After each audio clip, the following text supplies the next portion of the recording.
Welcome to this Sunday's Gospel Reflection. I was still a young Jesuit studying abroad, preparing for the priesthood, and I must admit that I was super excited and over enthusiastic about becoming a priest. And during my holidays, I was volunteering in a hospital, helping out with patients. One patient, I can't forget him, was in a very bad shape indeed. Covered with festering sores and waning fast, I knew he was nearing the end. And in my apostolic zeal, I was determined to save his soul. So I sat for hours next to his bed, and as prudently and gently as I thought I could be, I would, urge him to see a priest before he dies. This man was much more gentle and patient than I was.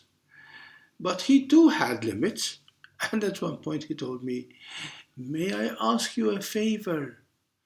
And eagerly I said, "Yes," thinking that he was finally going to ask for a priest, and thus I would have saved his soul. But all he said was, "Please, can you leave me alone?" My apostolic zeal was quickly deflated, and I shall always be grateful to that poor man for teaching me a big lesson. Our best intentions can easily turn us into cruel torturers. It is easy to become religious bigots, fanatic extremists, when we want to impose our faith, instead of just being humble witnesses to God's love for all. In today's Gospel, Jesus sends his disciples to every town and place he intended to visit. He did not send them to save the people. Being an apostle means being sent to be a living witness, to help the people welcome Jesus when he comes, because he is the one and only Savior. You see, in spite of our best intentions, too often we humans end up imposing ourselves and our convictions on others. So often, unfortunately, so many religions, self-declared good and righteous people, we become oppressive.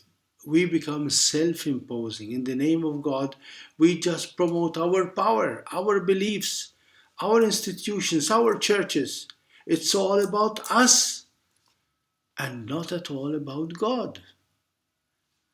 See, all faiths and religions have fallen into this temptation. We're all human. How many people were persecuted, oppressed, killed in the name of religion? The Jews killed in the Nazi death camps just because they were Jews. Muslims being killed right now in the modern India by Hindus. Catholics killed by Protestants in Tudor England and in so many other places. But how many Protestants were killed by Catholics? How many heretics were burnt at the stake by us Catholics? The list never ends. And Jesus saw all this coming. So, in today's Gospel, he sets out some fundamental rules and guidelines on how we can be true missionaries, true apostles, witnessing to Jesus and not promoting ourselves. Let us go through them. Rule number 1: The Lord chose 72. Wait until you are chosen and sent by the Master. Don't just go because you want to go. This is not your work. This is God's work. You're not the Savior. You're only the servant. Rule number 2. He sent them in pairs. Never be alone. Never go alone. You cannot announce God, the source of all love, if you are on your own. Always be with someone else so that you can be a witness of what togetherness is all about. Rule number 3. I am sending you like lambs among wolves. You need to face the wolves out there. There will always be someone to oppose, to persecute you. People will know that you are saying the truth if you're ready to pay the full price with your own life. It's not what we say, it's what we live. Rule number 4. Carry no money, no sack, no sandals. Remain vulnerable. You remain free, single-minded. Don't rely on your money or talents, your power, your resources or friendships. Rely on God and the love that God has for His people. Rule number 5. Stay in the house that welcomes you. Do not force yourself or impose yourself on anyone. You're just a guest. Stay in a home where they freely welcome you, because you have been sent to serve and not to be served. Rule number 6. First say peace to this household. You have nothing to give but the peace that you have within you. No agenda, no targets, no strategic plans. Don't try to change people. Just help them discover the peace within them that will change them. And it's only the peace within you that will reveal to them their own peace within them. Rule number 7. If a peaceful person lives there, your peace will rest on him. If not, it will return to you. Don't let your heart be excited when people accept your preaching. Don't get depressed when they refuse it. Don't let people destroy the peace that is within you. Forget all about success or failure.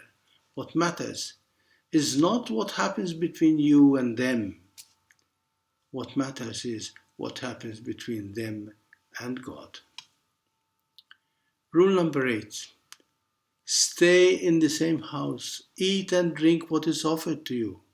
Live by what you receive from the goodness of others, and not by what you might earn or what you might think you deserve. Don't forget, you are neither the giver nor the savior, because you're just a channel of God's peace.